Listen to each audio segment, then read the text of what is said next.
30-35 साल से लगातार एक दो लोकसभा चुनाव नहीं लड़े, उसके अलावा मैं चुनाव लड़ते रहा, लेकिन कभी जी जीता कभी हारा। जी जी नागमणि जी, लगता नहीं इसके लिए आप चतरा लोकसभा सीट के लिए आरजेडी की ग्रीन सिग्नल की जरूरत होगी अगर आपकी बात कांग्रेस से बन भी जाती है तो? देखिए, उसमें कांग्रेस कहा गया है जी कि एक सीट हम पलामू देंगे। जी नमस्कार, आप देख रहे हैं 4 PM और मैं हूं अभिषेक मिश्रा। देखिए, पूर्व केंद्रीय मंत्री नागमणि की बारे में बात करेंगे। नागमणि ने अपने बयान से एक तरह से बिहार की सियासत को गरमा दिया है। बातचीत हुई हमारी अभी पूर्व केंद्रीय मंत्री नागमणि से। सीधे तौर पर लालू यादव को धमकी, सीधे तौर पर लालू यादव को चेतावनी दी है पूर्व केंद्रीय मंत्री नागमणि ने, और मामला चतरा लोकसभा सीट को लेकर है।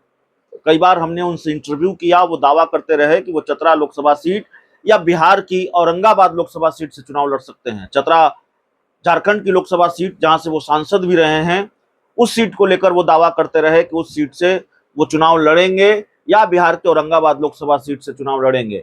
नागमणि चतरा लोकसभा सीट से चुनाव लड़ना चाहते हैं और उन्होंने आज ये दावा भी किया फोन पर बातचीत में हमसे कि कांग्रेस के साथ उनकी बातचीत हो गई है। राहुल गांधी और कांग्रेस के आला नेताओं के साथ उनकी बातचीत चतरा लोकसभा सीट को लेकर हो गई है। कांग्रेस से उनको ग्रीन सिग्नल मिल चुका है।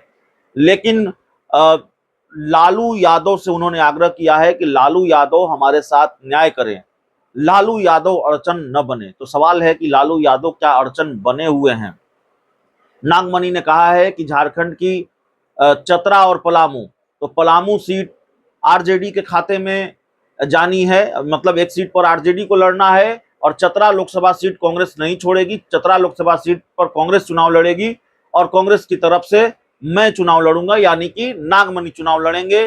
लेकिन लालू यादव संभवतः इसमें अड़ंगा बन गए हैं, ठीक उसी तरह जैसे बिहार की पूर्णिया सीट पर जो खेल हुआ, वही सीट कमोबेश झारखंड की चतरा लोकसभा सीट पर भी हो रहा है। तो नागमणि ने लालू यादव से आग्रह भी किया है, उनको धमकी भी दे डाली है कि अगर आप अपने बेटे को मुख्यमंत्री देखना चाहते हैं, मुख्यमंत्री बनाना चाहते हैं, तो फिर इस तरह की राजनीति न करें, चतरा लोकसभा सीट पर कोई अड़चन न डालें, नहीं तो इसका भुगतान आपको करना होगा, इसकी कीमत आपको चुकानी पड़ेगी। तो ये सीधी चेतावनी है पूर्व केंद्रीय मंत्री नागमणि की। उनसे हमारी जो फोन पर बातचीत हुई है, सुनिए उन्होंने क्या कहा है। देखिए, हमारे साथ पूर्व केंद्रीय मंत्री नागमणि जी हैं। सर, चतरा लोकसभा सीट से आपके चुनाव लड़ने की चर्चा थी, कांग्रेस से नजदीकियों की खबर भी सामने आई, और आपने कई बार खुद ही बताया कि आपकी इंडिया गठबंधन में एंट्री होने वाली है, बातचीत चल रही है। तो क्या आप चतरा लोकसभा सीट से चुनाव लड़ने जा रहे हैं? देखिए, चतरा लोकसभा क्षेत्र जी 91 में पहली बार कांग्रेस से चुनाव लड़े थे, जी लेकिन उस समय कांग्रेस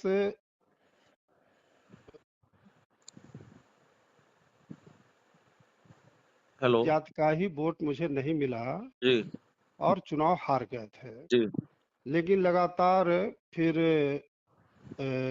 आरजेडी से मैं चुनाव लड़ा 99 में, जी और लोकसभा वहां चुनाव जीते करीब 75,000 वोटों से। जी तो चतरा से लगातार मेरा 30-35 साल से लगातार चतरा में ही हमारा जी राजनीतिक कैरियर बीते गया है। जी और चतरा की आम जनता से मेरा कोई पॉलिटिकल संबंध नहीं है, बल्कि व्यक्तिगत और पारिवारिक संबंध है। जी हर जाति हर संप्रदाय के लोग चाहते हैं। जी मुसलमानों का तो हद इस बात का है कि मैं बीजेपी से भी चुनाव लड़ा था, मुसलमानों ने 90% वोट मुझे कमल छाप पर दिया था। जी तो हमारे लिए वहाँ पार्टी माने नहीं है। लेकिन खास करके राहुल गांधी जी जी आज ओबीसी दलित और दलित की बात कर रहे हैं। जी ऐसी स्थिति में हमारा अ, हम हमारा शोषित इनकलाब पार्टी है, जो उसका सिद्धांत है जी अमर शहीद जगदेव प्रसाद का जो सिद्धांत था जी तो अमर शहीद जगदेव प्रसाद ने जो तमाम कहा कि हरिजन, आदिवासी, मुसलमान, पिछड़ी जाति और ऊंची जाति के गरीब लोग शोषित है, जी उसी पैटर्न पर आज राहुल गांधी ये सब जगह अपना स्पीच में जी बोल रहे हैं। और जब मैं उसी से राहुल गांधी जी का ओबीसी, दलित, अल्पसंख्यक और आदिवासी की बात मैंने सुना, उसी से प्रभावित होकर के मैं कांग्रेस में जी इधर 2 महीना से लगातार जितने भी प्रमुख लीडर हैं सबसे मिले। ओबीसी दलित का एक बड़ी मीटिंग हमने करवाया जिसमें राहुल गांधी जी, खड़गे साहब, जी वेणुगोपाल साहब, जितने प्रमुख नेता थे सब लोग करीब 4 घंटा रहे। प्रेस कॉन्फ्रेंस हुआ और हम लोगों ने कांग्रेस को मजबूत करने के लिए ओबीसी की ओर से जी मजबूत करने के लिए हमने आह्वान किया है पूरे हिंदुस्तान की जनता को। तो चतरा हमारा कर्म भूमि है और 30-35 साल से लगातार 1-2 लोकसभा चुनाव नहीं लड़े, उसके अलावा मैं लगातार चुनाव लड़ते रहा, लेकिन कभी जीता कभी हारा। जी जी नागमणि जी, लगता नहीं इसके लिए आप चतरा लोकसभा सीट के लिए आरजेडी की ग्रीन सिग्नल की जरूरत होगी अगर आपकी बात कांग्रेस से बन भी जाती है तो? देखिए उसमें कांग्रेस कहा गया है जी कि एक सीट हम पलामू देंगे जी और चतरा कांग्रेस छोड़ने की स्थिति में इसलिए नहीं है कि कांग्रेस को पता है कि नागमणि चुनाव लड़ेंगे तो जी एट एनी कॉस्ट वो सीट कांग्रेस के झोली में जाएगा। जी लेकिन लालू जी से भी मैं पुरजोर निवेदन करना चाहता हूं जी कि इस तरह की राजनीति नहीं करें, क्योंकि अगर हमारे साथ लालू जी अन्याय करेंगे जी तो पूरे बिहार में और झारखंड में, जी खास करके बिहार में हमारे जो करोड़ों करोड़ जो अमर शहीद जगदेव प्रसाद के फॉलोवर हैं जी वह लालू जी के पार्टी को वोट नहीं करेंगे। ये काफी उनको हानि होगा।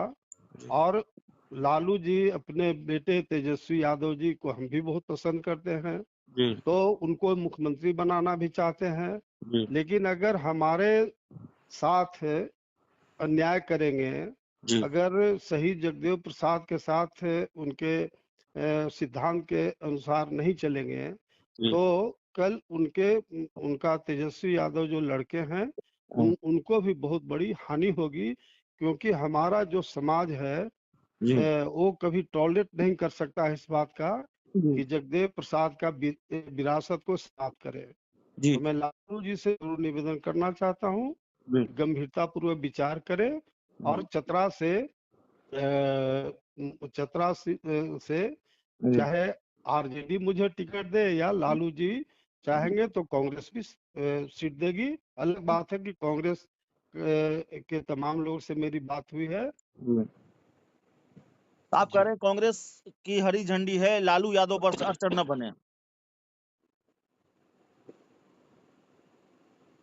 क्या बोले? आप ये कह रहे हैं कि कांग्रेस की हरी झंडी है आपको चतरा लोकसभा सीट के लिए, लालू यादव अड़चन न बने, उनसे आप गुजारिश कर रहे हैं। हेलो हेलो हाँ जी नागमणि जी, क्या आप ये कह रहे हैं कि कांग्रेस की तरफ से आपको हरी झंडी मिल गई है चतरा लोकसभा सीट से, लालू यादव अड़चन न बढ़े, उनसे आप गुजारिश कर रहे हैं? हाँ, इसीलिए मैंने कहा कि लालू जी को जिद नहीं करना चाहिए। और खास तौर से बिहार में उनकी पार्टी है, झारखंड में तो आरजेडी का कोई वजूद है ही नहीं। तो ऐसी स्थिति में लालू जी को जिद नहीं करना चाहिए और अगर जिद करेंगे तो इसका परिणाम उनको भुगतना पड़ेगा। ये इसमें हमारा कोई दोष नहीं होगा। चलिए नागमणि जी, हमसे बात करने के लिए बहुत बहुत धन्यवाद आपका। Thank you.